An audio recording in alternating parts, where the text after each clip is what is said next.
recording, because otherwise what inevitably happens is we have a really good chat and then I'm like, okay, I should start recording, and it's like all the best stuff we missed. So, thank you again. Thank you for joining us. I know that it's been a super busy week or couple of weeks for you as well, with gyms starting to open back up, and hopefully they stay open back up with everything that's going on at the moment.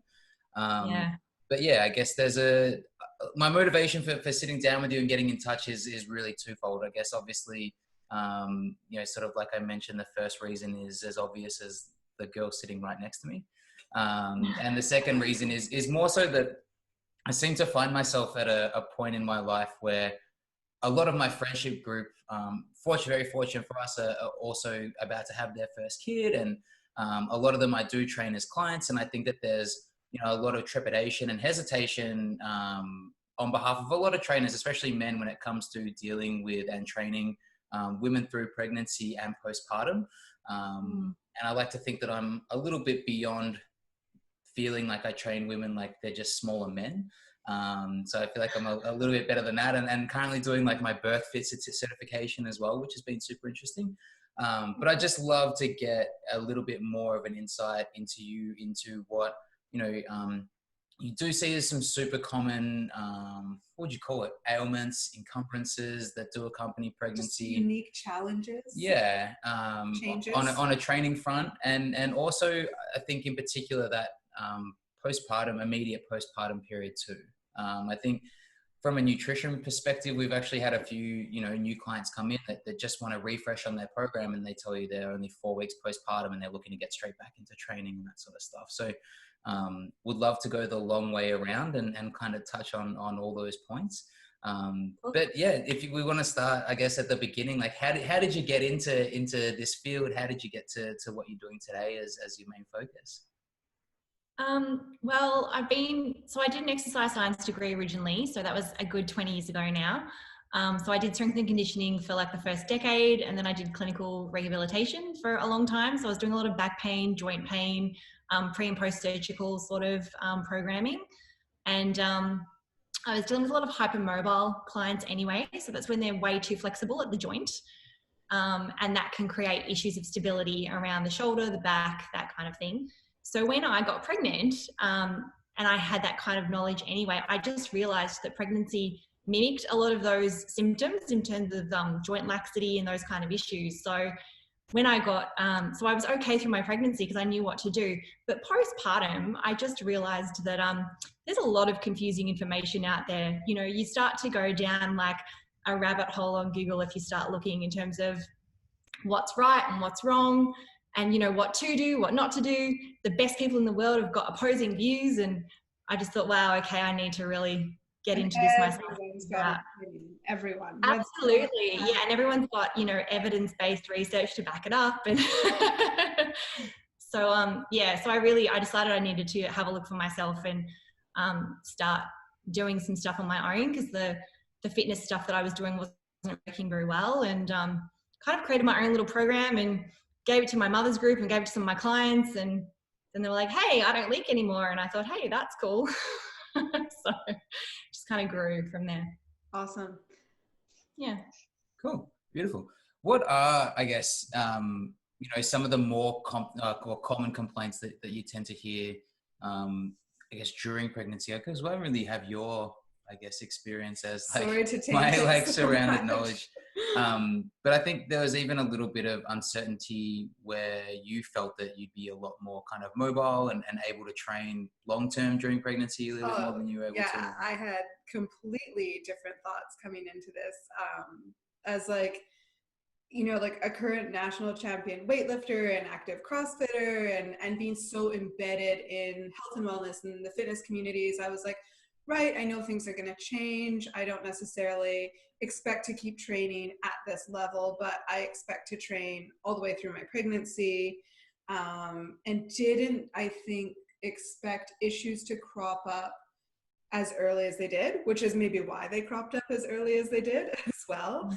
Because I noticed around week 10, I was like, oh, my relaxin must just be skyrocketing, because I couldn't even move without my entire body and everything kind of clunking and making odd sounds. And then I would say I was having significant issues by like 14 weeks. Significant enough to really, really pull back and modify. And then I would say by 20 weeks I was in trouble. And by what's a month ago now, 30 weeks, 28 weeks, I was done training. I just couldn't anymore. So yeah. Your issues, I guess, were more specific to like pelvic girdle, right? Yeah. Can you explain that for us? Can you kind of give us the layman's terms of exactly like what's going on, what's occurring, why? Yeah. So actually pelvic girdle pain happens to over half the women who get pregnant. So it's actually surprisingly common. So there really does need to be a lot more support around that for women. So, you know, if you've got your pelvis, you've got a little joint at the front called the pubic symphysis, and you've got a big one at the back called the sacroiliac joint. And either of those can become inflamed when the pelvis starts to loosen off. So ideally the pelvis is a very stable structure and those two joints don't really move at all. But when there's relaxin and hormones floating around, the bones literally start to become a little bit more movable where once before they weren't. So that can cause a lot of aggravation if you're moving the pelvis, if you're putting it under load, doing heavy squats or running, or and you've got that moving around and your body's not sure how to stabilize it, then it causes pain. And then especially if you have any sort of underlying form issues or firing issues. I know for me, like my glutes have been relatively underactive compared to other parts of my body for a long time. And so once I started getting that stability and that inflammation, having my glutes turn off completely didn't help at all, right? Is there anything that you would recommend for women, like almost as like just a prophylactic preventative practice to undertake as soon as they know they're going to be pregnant or have become pregnant, or is it really quite individualized? I think it's always individualized. I think that's, you know, every woman's completely different. But as a general rule of thumb, you know, the transverse abdominis, which is this really big muscle in the core, it wraps around the entire torso. That's the one that kind of stretches out and switches off to make room for the baby. And that's the key stabilizer in the core. So if that's not functioning very well anyway, if someone's used to using a lot of forward flexion, like crunching, curling, that kind of outer unit bracing kind of strategy, it's really easy for their body, because it's programmed, to just switch to that strategy and to stop using transverse abdominis at all, because it gets under a bit of stretch, and then the body thinks, that's too inefficient for me to try to figure that out. I'm just going to use this mechanism here that I know how to use. And then people start kind of squeezing their glutes in order to stabilize, and they stop working in a strength kind of capacity. Yeah. So I would say if you find out you're pregnant, start working on transverse abdominis straight away, start stretching out the piriformis and other external rotators, and start working on glute max strength specifically. They're my go-to.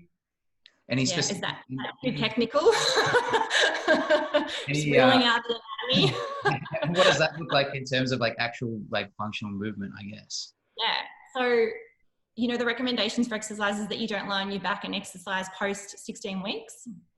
But the easiest way for most women to connect to those muscles is lying on their back. So if you find out around week 7 or 8 that you're pregnant, then getting down on your back and doing small pelvic tilts, learning how to engage the pelvic floor very gently, not in a clench, because that's too much pressure lying on the floor. So small pelvic tilts, alternating the legs up and down, and then glute bridges and hip extensions. And in that very early phase, if you've got an imbalance where one side's stronger than the other, it's a good opportunity to start balancing those things out, doing one leg as a second set, for example, or a single leg hip extension, because at that time it's on the floor, so it's not against gravity, so it's not too tricky, it's not too challenging on the pelvis, and it's early enough that it's unlikely to cause any back pain or pelvic girdle pain or anything. Okay. And that kind of the more kind of crunching and that sort of stuff in terms of like ab movement, that tends to be the cause of like coning, right? And lead to a little bit more separation. Yeah. So the recommendation is definitely to avoid any flexion exercises during pregnancy. So anything where you're lying down and either your trunk's curling up, so your, sit-ups, curls, crunches, or your legs are lifting up and down. So hundreds, V-sits, cycles, because then they're crunching up as well. So that's creating that force on the area that separates. And what is it like? I don't know if I'm just surrounded by like a unique group of beings, but it seems like all the women that are around me, it's like as soon as they become pregnant, like they may not have done any of that, you know, in the months and months leading up to it, but now all of a sudden that's all we want to do, right? Is like, I want to get really good at my toes to bar. Like I want to start doing all this GHD work. And I'm just like, well, you're not about to get abs for the next few months. So why is that always the go-to, it seems like? Well, you never want to do a squat program until your knees hurt. Right? Yeah, exactly. So yeah, whereas squats are great to do during pregnancy. I would say keep squatting, like particularly if you're, you know, if you're not feeling any heaviness on your pelvic floor and you can control everything quite well, I would say squatting is a great one to do because it's such good birth preparation as well. And like as long and as much range of motion as you can maintain in good and maintain well. Yeah, so it'll probably lessen the more pregnant you are. Yeah. Definitely. Yeah. Now it's just all sumo squats. So it's majority of really those kind of like I guess like specific isolation movements that are worth pulling out or putting to the side. I know especially for a lot of the women that we know that are pregnant that are going down to Globo gyms and stuff or doing those kind of home workouts that tend to be centered around a lot of like unilateral leg movement and, you know, a lot of like intentional core work. Putting that stuff on the shelf from pretty early on. Yeah, post about 16 weeks is about what the current recommendation is in terms of safety as well. I mean, it depends on what they're doing as well. You know, the baby's got no internal temperature regulator. So with exercise, you know, if you get too hot or if you have to breath hold during pregnancy, the baby can't do anything with that information to act for its own growth and well-being. So I guess that's another big thing to keep into consideration when you're doing a lot of hard exercise, is that you want to know that if the baby gets too hot, it can't cool itself down. So sorry, go ahead. No, you go. I was about to tangent and say, does it change? Like, I would expect that it does change significantly from pregnancy to pregnancy, but are your previous pregnancies typically indicators of how things might progress in subsequent pregnancies, or is it really just, who knows till you're there? Every single one's totally different. In relation to exercise or the birth, or in relation to kind of exercise and any of like for instance with me having like this, you know, pretty significant pelvic girdle pain and pubic symphysis pain, is that something that like I could probably expect that next time around, or who knows? It generally speaking, just in terms of my own experience of working with so many women, if it wasn't resolved, if the cause of it wasn't resolved in between pregnancies, then no doubt it will be there again, and potentially in a worse way the second time, because your body's got that muscle memory and it just goes straight back there again. But for why it should be addressed in between pregnancies, and a proper rehab program should be undertaken. Yeah, exactly. So if you get all those right areas strengthened up again, then there are plenty of women who have had it in their first pregnancy, did a rehab program, and then didn't get it again in their second. So I feel like this is skipping ahead, but I'm guessing then that's like the majority of kind of the recommendation for postpartum is to be doing that kind of real rehabilitative, like reintroduction. Well, it's certainly my recommendation. Like I said, I think that there's a lot of conflicting advice out there. I mean, I think one of the things that I notice in the field generally is that we're still really focused on time in terms of I'm 6 weeks postpartum, therefore I can do this. I'm 10 weeks postpartum, therefore I can do this. And you know, what I've noticed personally, because I've dealt with so many women now, is that it really has nothing to do with time. It's just all about where your body is at, what your individual experience was, and what you can physically do. Because if you can activate your transverse abdominis and you're 6 weeks postpartum, then start progressing. But if you're a year postpartum and you don't know how to activate your deep core muscles, then you shouldn't be, or ideally you wouldn't be running, for example, because that's just going to make your back hurt. So.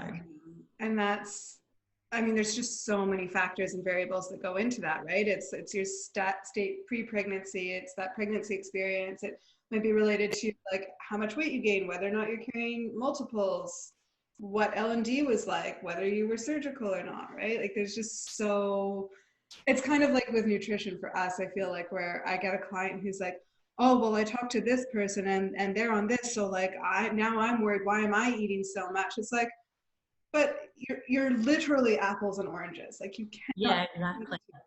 Right. So. Yeah. And I think a lot of women just aren't taught how to really connect to their deep core or their pelvic floor. I don't think it's a big conversation in the exercise industry. I think that a lot of ab exercises skip that area altogether, just assuming that it works really well. But for postpartum women, it probably doesn't. That would be the assumption, because it's been stretched out for 9 months. So. And so what's, again, like, I guess, like what sort of specific exercises can they be doing to try to engage and strengthen that? Well, it's definitely worth making sure that you know how to use pelvic floor, for example, because, for example, in day one of my classes, you know, I will go through this step-by-step kind of in great comprehensive anatomical detail about where everything is in the pelvic floor, because a lot of women don't know. And they're surprised when I teach them how to activate it. I mean, it takes a good half an hour to teach them how to do that initially, because we're not really taught. I mean, you know, tell me if it's too much sharing, but, you know, we sort of get taught to like, just squeeze, just clench. And it's like, what is that? Like, what does that mean? I mean, surely that's open to interpretation, right? So you know. Okay, so tell me about your classes. Tell me about kind of what you do and how you see clients coming from, like, I guess, a perspective where it's like most people who exercise in any sort of like high intensity domains, I hate rehab work, right? So it's like, it's so difficult to drag me into it and get me to do it. But what do you do group classes? Is that how, you know, you typically approach it? This is the pitch. This is the pitch part of the podcast. Yeah, totally. Yeah, so make me want I run them in groups, and I run it pre-recorded online as well, so people can just do it at home if they want to. Because like you said, a lot of women don't like doing the prehab stuff, and, you know, to have to come in postpartum with your baby for an hour and travel and then lie on the floor for the first 4 weeks and learn how to connect to your pelvic floor. It's probably not that fun, I don't know, but I think it's fun. But not everyone does. I don't know. I always think it's easier when you've got a group, right? And you've got those connections and like kind of people and stuff too. It's probably a cool way to meet a lot of other new mums too, right? Yeah, absolutely. It's a really lovely, supportive community because they're all there for the same reason. So it's a nice way for them to get to normalize the conversation around what's going on for them. And I think that's important because even within a gym context, there's always going to be other moms in there of, you know, varying kind of maternal ages, in that their kids are all different ages. And so, yes, you can connect and you can talk about their experience, but it's different when you have someone going through it at the same time as you. Yeah.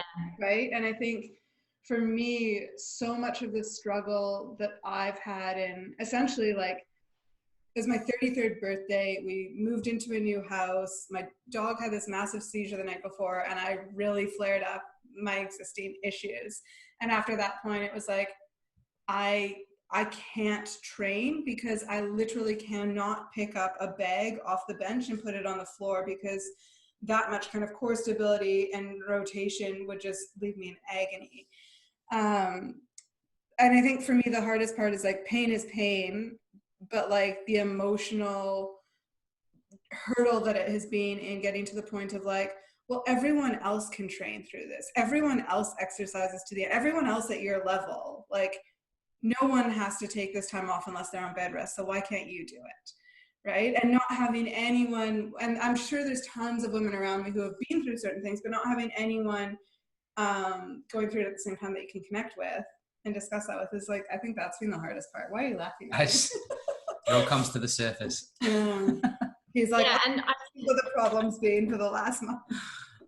Yeah, and I mean, it's really important to know that other women are going through it. I mean, if you take the top 4 conditions postpartum, you know, back pain, leaking, prolapse, abdominal separation, if you take those top 4, when you add them all together, 90% of women who've had children are experiencing one of those at any one time. 90%, like if you combine all 4, like some symptom from one of those 4. So that's a huge statistic. It's just that I think, you know, we're not encouraged to talk about it. We're not encouraged to admit that that's happening for us, or we ignore it, particularly back pain. I find people just tend to keep going. So I think that's true within the community in general, right? Like back pain. Yeah, absolutely. It's just part of getting older. Yeah. It's a normal. Yeah. Which I think for me, part of like when this started was, oh, this is just normal. This is just normal. This is, and it, you know, especially right now, it's an interesting time in the midst of COVID and very limited antenatal care, where you're like, oh, this just must be what it is. And then, you know, you find out 10 weeks down the track that, oh no, that wasn't normal. And maybe if something had, you know. Well, especially your first too, right? Because you just have no comparison, right? Absolutely. Okay, cool. So I guess you sort of touched on it there slightly, but obviously there's a difference between, you know, core strength, working core strength and core stability, right? And definitely core stability is something that, from what I'm reading, is something that we do want to try to keep up and continue working on all the way through. Is that, again, just to kind of keep working on that, like pelvis stability, and kind of act as like a prehab to a lot of these conditions that can flare up? Yeah, absolutely. I mean, one of the things that is really easy for a lot of pregnant women is to use a Swiss ball to do that, because the unstable surface will automatically fire up stabilization in the body rather than strength. So even sitting on a ball and lifting one leg at a time, you know, balancing with one leg in the air and then down and the other leg up and then down. Bridges off the Swiss ball are quite safe and quite fine, even though you can't lie on your back during pregnancy, but hip extensions on the ball, where you know, coming down on the angle and up on the flat, are quite a good way to do it. And then if you've got pelvic girdle pain, it's just about modifying. So you'd never take if it's pubic symphysis pain, like at the front, you'd never take your legs wider than hip width apart, for example, because that will exacerbate it. But if it's at the back, then you're actually better off taking everything really wide and turning the toes out. So it's one of those things that, you know, you need to get some good advice, because how would any pregnant woman ever know that they're the modifications unless they were told? So I think that's so important. And I've even had like a couple of our friends reach out in the very latter stages of their pregnancy and have said, oh, like, I think I'm starting to get like pelvic girdle pain. What should I do about it? And like, and they know that I've been dealing with it for months and months. I'm like, see a practitioner. Like, go see a professional. Don't ask me, because I know that the cause of mine is that, you know, pretty profound pubic symphysis separation and instability and inflammation. But I'm like, I know it can initiate in the back too, and that's all I know about that. I don't know anything else, because like, that's not my issue. And so I think that, like you said, everywhere you look on Google has different advice and conflicting advice. And so it's just sitting down with someone that you trust that can kind of make sense of your body and getting like a really precise plan. Well, I guess it's a relatively, like, like a relatively new kind of issue, where it's no longer just the advice to like, oh, just stay in bed, right? Or just be on bed. Yeah, absolutely. It really is like quite a, I guess, like a new, almost a frontier in like fitness and health, is like getting through that, remaining active, and then coming back out of that safely as well, right? Or I think that whole idea of, you know, being able to have those athletic pursuits postpartum is probably, you know, an ideal that hasn't been around for a super long time, right? And I know even emotionally with you, we had a few conversations before deciding to have kids where it was like, maybe we have to be prepared that like, this is to say that maybe you don't get back to nationals after this is kind of over. Right. So I think that was more of a, I mean, it is definitely something that we talked about, and it was definitely something that we had the conversation where, if this is it, and if this stops like your kind of international progress, is that okay? Not necessarily expecting that. I do think that I should be able to rehab and recover and get stronger with age. And I have so many of my nutrition clients who are phenomenally better athletes than they, you know, at 40 or 45 than they were at 20 or 25. So I definitely think that's still possible, but I think that it's a little silly to think that nothing is going to change, right? And I think that you need to be prepared that like, children in and of themselves will change your priorities, right? As well as like any kind of bodily changes that you have.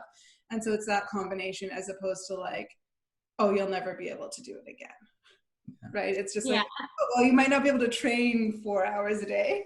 So I think it's also taking that kind of sequential step because, you know, so in my program ended up evolving into these 3 levels of like healing and rehab and then getting back into strength and conditioning because I just noticed the big gap. You know, a physio will really help in those acute stages and give you a lot of great rehab. And then once you've done your rehab, there's still a gap between that and strength and conditioning, particularly if you were at a good, like at a good level in terms of strength and conditioning. There's a whole bunch of stuff to do in between. And that was kind of why I started to create what I created because I felt like there was a gap and the jump was too big. People were getting injured, I felt. So, and people don't know where to go in that gap. And it's almost like the gap coming into it, right? Where it's like, you have coaches with varying degrees of knowledge, varying degrees of like current knowledge as well. I think that's also a huge problem.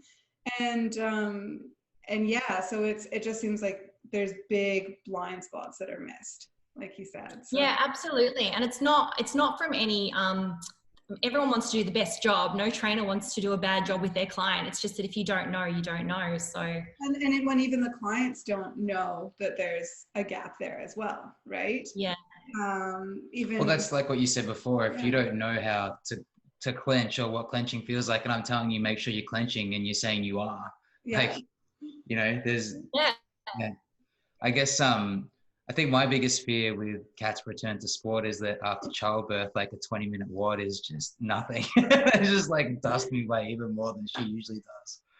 So he's like, okay, round 2. Very slow return to sport. Yeah. And I mean, and keeping in mind as well that, you know, it's not just about the muscles post-pregnancy, it's all of the connective tissue that stretches. And I think that a lot of women, you know, we're not really taught about our own physiology much. So it's not just about the fact that your muscle can literally pick up the weight. It's the connective tissue that gets placed under the load while you're picking up and putting down the weight. And then that eventually over time creates that issue with bearing down on the pelvic floor or pushing out against the abdomen, which can worsen separation, for example. It's kind of like anyone who's new to exercise or new to a type of exercise, right? We often see that like newbie progression goes so fast, and it's like, well, yeah, just because you can lift that weight doesn't mean you've got the support structures, doesn't mean you've got tiny supportive, you know, muscle groups in your shoulder to maintain that without exposing yourself to injury over time. Yeah. Right? So it only makes sense that like, return to strength and conditioning postpartum is exactly the same, really. Are the protocols largely or greatly different depending on whether you've had like a natural birth or a C-section? Obviously, I would imagine that with a C-section comes an extended period of recovery and healing and that sort of stuff. But is it, you know, essentially, are you following the same kind of protocols, just like at a little slower, taking a little bit more time to get there? Yeah, it depends because, you know, natural births can have a lot more pelvic floor trauma, for example, depending on the, you know, the quality of their birth or whether they went through an experience that was traumatic. But with cesareans, the main part of that is that, generally speaking, part of the transverse abdominis, that deep core muscle, is numb, for lack of a better word, from the surgery for however long. And that can be really different for women. I had one client who her daughter was 5 before she got back the full feeling. And that's like the longest case scenario I've dealt with. And you'd think you'd give up hope like by then, wouldn't you? You'd think, oh, this is never coming back. But it actually totally did. Like she regained full function. But it's commitment on her part to see it. Well, yeah, it's just about being aware that, you know, there is that bit of numbness there and working around it and trying to connect to different sensations in your body because you can't feel that one area. So, okay, what can you feel instead so that you know you're on the right track? So it was 5 years and then she met Christy and then within 6 years. And I waved my magic wand. And yeah, when she graduated from that 3rd level. Yeah, exactly. One thing I would say about cesareans, if anyone's watching, interesting, is that getting self-massaging the scar is a really amazing way to start bringing sensation back a lot quicker. Yeah. And how soon do you start to do that? Essentially, as soon as you can tolerate it? You need to get your 6-week check from your doctor first. So you're all bandaged up and taped and stuff prior to that anyway. And then at 6 weeks, they'll kind of take all that off and check it and make sure you're okay. And then you would just start with very light, you know, kind of almost just like, you know, feathers kind of across it. And then it kind of gets into that more scratching sensation. Yeah. Yeah. But it really stimulates the nervous system, that kind of touch, to really start healing a little bit quicker. So interesting. Is there anything kind of in particular that you would recommend in terms of birth preparation, right? So I guess in some of like the active birth courses that I've looked at or things that I've flipped through, and I will admit, like, I haven't done a ton of research. I'm a little bit more go with the flow. But things like pulsating squats or like perineal massage, stuff like that. Is there anything that there's good evidence for that can be helpful? Yeah, it depends on the person. I mean, you know, the stress response in your body during birth is going to, I guess, hinder you the most in terms of being able to relax. But then when you're stressed out, you don't really want to hear, hey, just relax and you'll feel much better. Hey, so that doesn't really work. Calm down. Women have been doing this for thousands of years. Yeah, you can do it. I believe the comment was. Yeah. So being able to really connect to that diaphragmatic breathing, which is breathing into your belly and expanding out, so you kind of dome out through your entire torso, that will also reflexively relax the pelvic floor, because when you're stressed, the pelvic floor will actually clench, and you know you don't want that when you're trying to birth, so you want it to be relaxed. And so I think breathing techniques and those kind of wide squat techniques as well, because that's kind of the optimal position for the pelvis to be able to relax the pelvic floor. So there you go. Exciting times. Are you learning something? I'm always learning. He's like, are you gonna remember any of this? We can listen to it. We can listen back to it.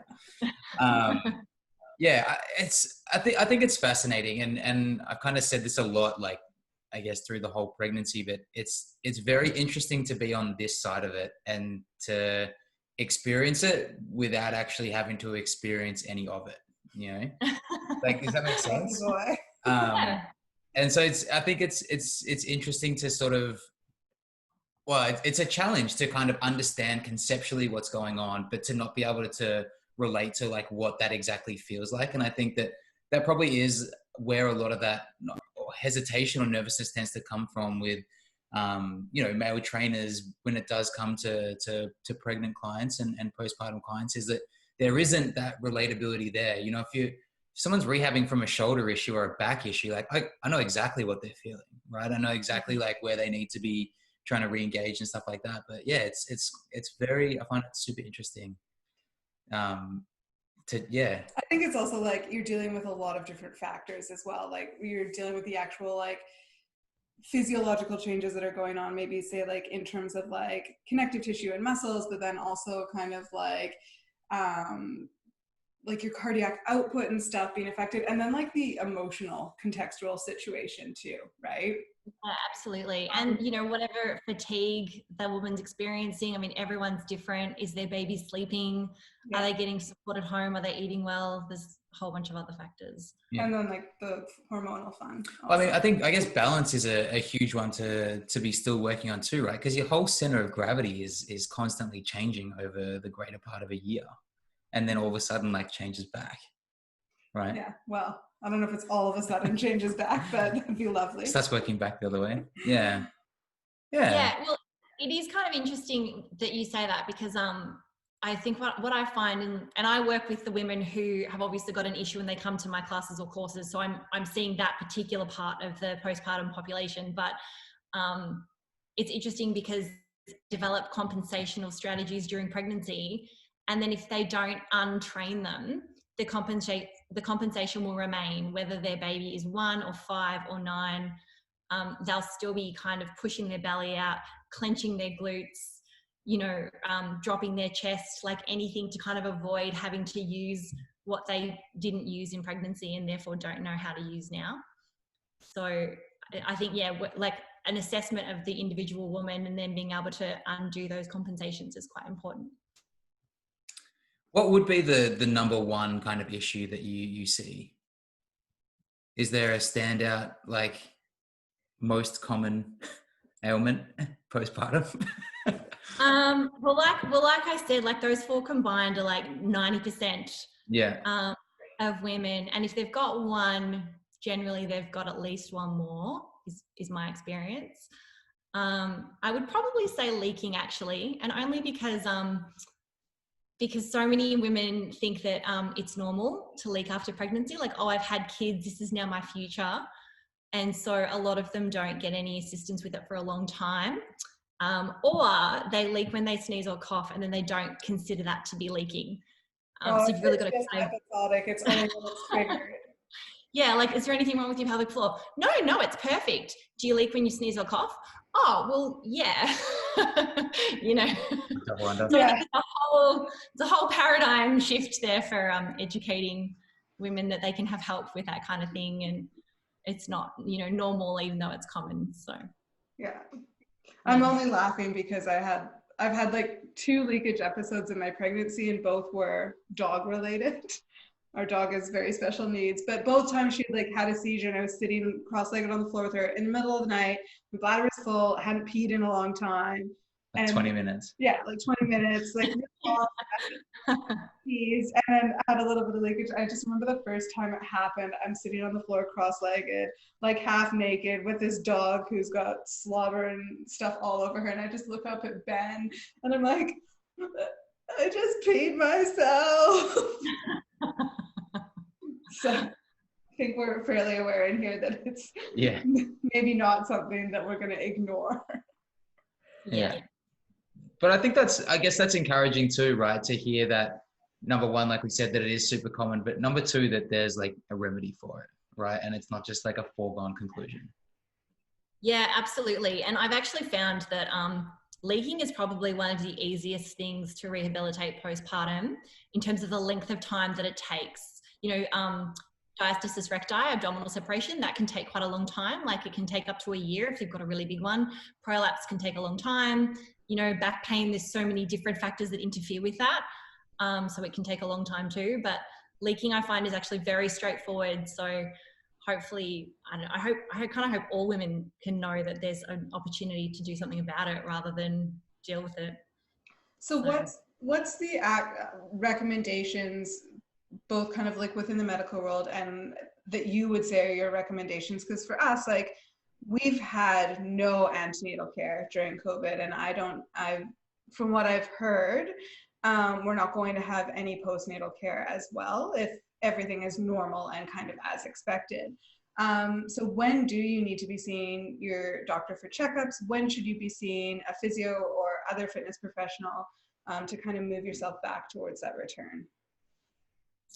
I think it depends on what your goals are, you know, as well. But I would say, you know, by 6 weeks, you're pretty ready to start some sort of program that, you know, would start out gentle, obviously, and then go from there.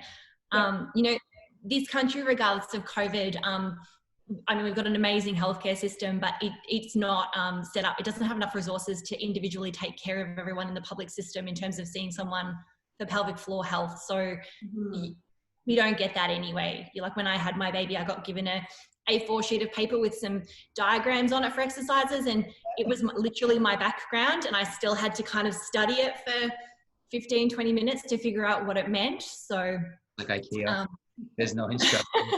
Yeah.